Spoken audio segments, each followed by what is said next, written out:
આજે આપણે ધોરણ 10 વિષય ગણિત ચેપ્ટર નંબર 5 સમાંતર શ્રેણીમાં સ્વાધ્યાય 5.3 નો દાખલા નંબર 4 જોવાનો છે, જેની રકમ છે સમાંતર શ્રેણી 9, 17, 25 શ્રેણી આગળ વધે છે હજી ના કેટલા પદોનો સરવાળો 636 થાય. આપણને સરવાળો આપી દીધો છે. પહેલા તો આપણને શું વસ્તુ આપી ને પહેલા આપણે જોઈએ. પહેલા તો મને a બરાબર આપ્યું 9. જો a બરાબર 9.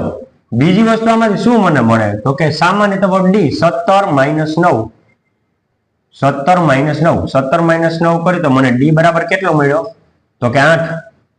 બીજી વસ્તુ જો છેલ્લું પદ આપ્યું નથી, કેટલા પદો એટલે n મેળવવાનો સરવાળો આપી દીધો.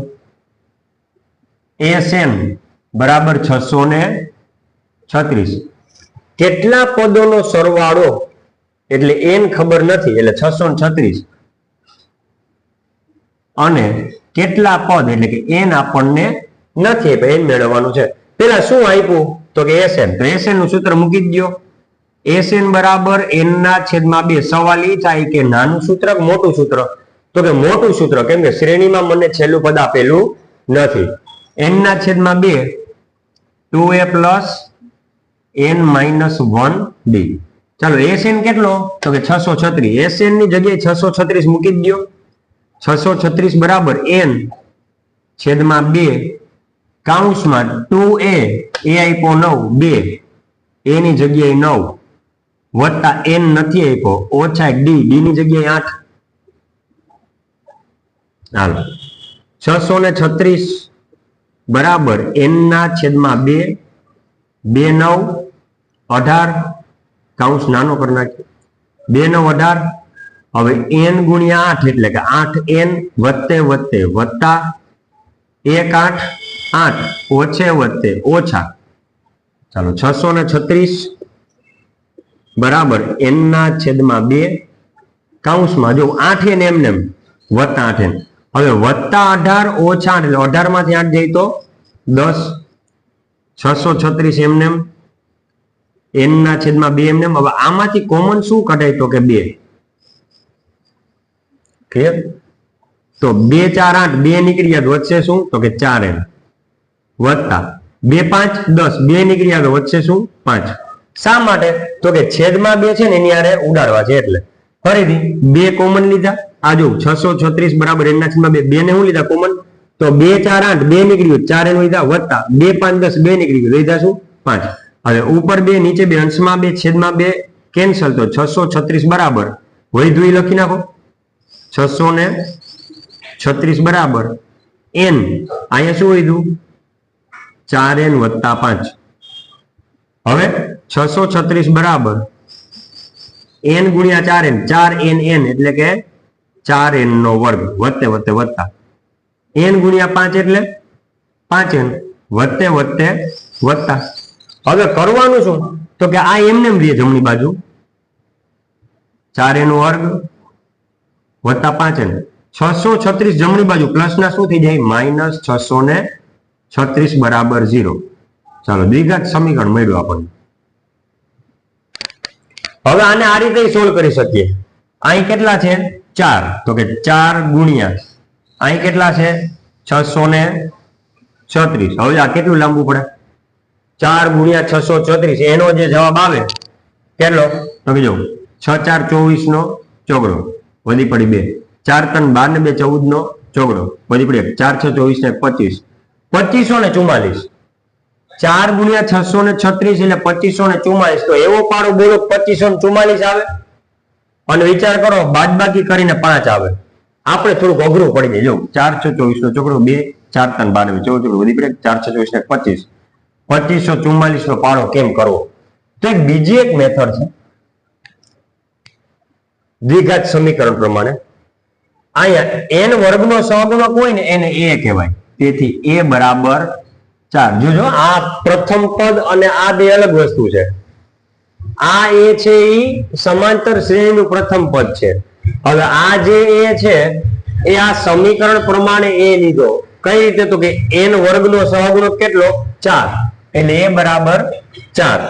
n નો સહગુણક b એટલે b બરાબર 5 અને અચળ પદ c એટલે c બરાબર -636. અહીં માઇનસ આવશે એટલે a બરાબર 4, b બરાબર 5, c બરાબર -636. હવે પહેલા આપણે મેળવવાનું વિવેચક, જેને આપણે કહીશું d બરાબર સૂત્ર છે b² - 4ac.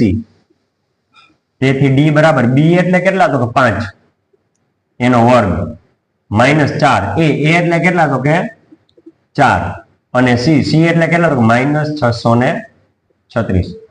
b એટલે 5 એનો વર્ગ ઓછા 4, a એટલે 4 અને c એટલે -636. તો જો d બરાબર 5 નો વર્ગ 25, ઓછે વત્તે ઓછા, ઓછે ઓછે વત્તા, ચોકે ચોકે 16, 16 ગુણ્યા 636, 16 ગુણ્યા 636.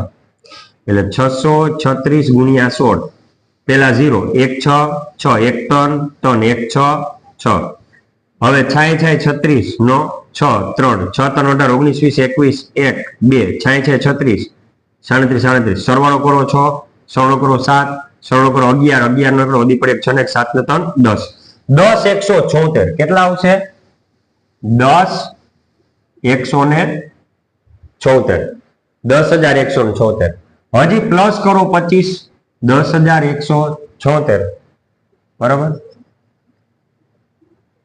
એમાં વત્તા 25, 6 માં 5 ઉમેર દો, 11 નો એકડો વધી 1, 7 ને 8 ને 10 નું શૂન્ય વધી પડી 1 ને 1 2 જાય, કાંઈ નહીં 0 હોય. હવે અહીંયા 0 ને અહીંયા 1, 10 20 1. જવાબ શું આવશે? 10 20 1. એટલે કે મને ડી શું મળ્યું? 10 20 1. હવે n બરાબર સૂત્ર -b + વર્ગમૂળમાં d છેદમાં 2a. જો ખાસ યાદ રાખજો, આપણે આ વિવેચક મેળવ્યા બાદ હવે આપણે n મેળવવાનો છે. શું મેળવવાનો છે? n. એટલે કે સૂત્ર મૂક્યું -b, અને દ્વિઘાત સૂત્ર કહેવાય.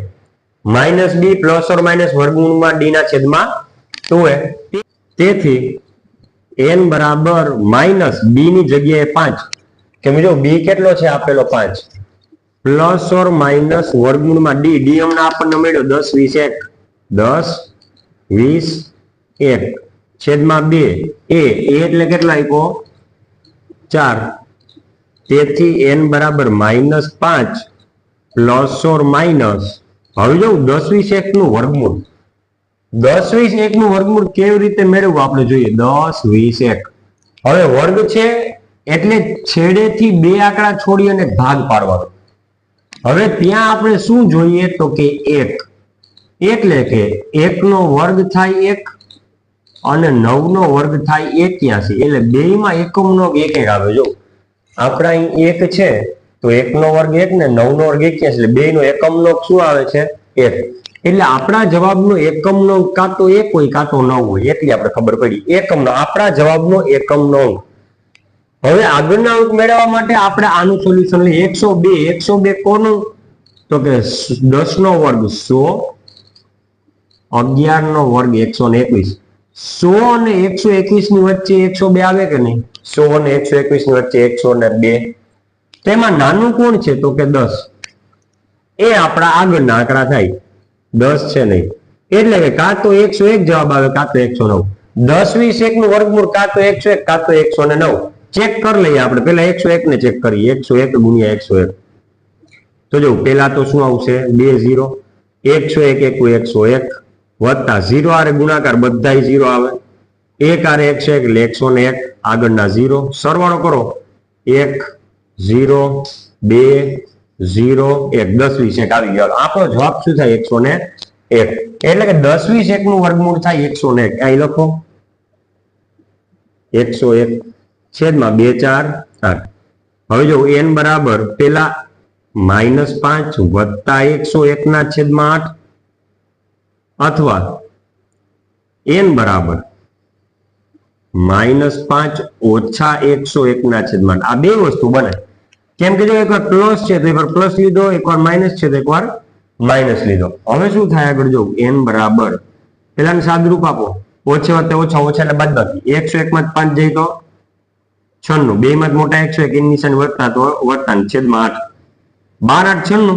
તેથી n બરાબર 12. ક્લિયર?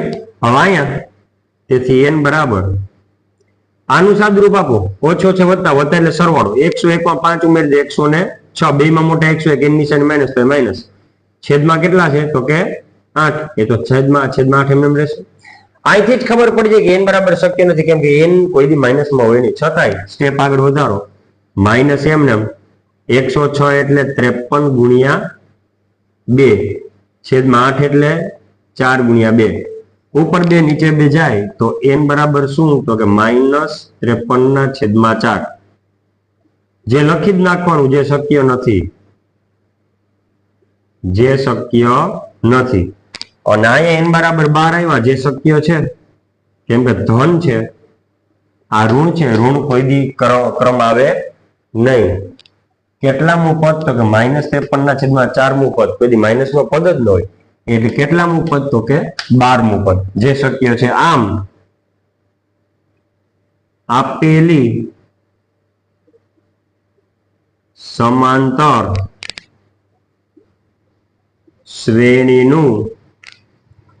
શ્રેણીના 12 પદોનો સરવાળો 636 થાય. અથવા થશે તો જવાબ આવ્યો 12 પદોનો સરવાળો 636 થાય. તો દાખલા નંબર 4 આપણે પૂરો કરીએ છીએ.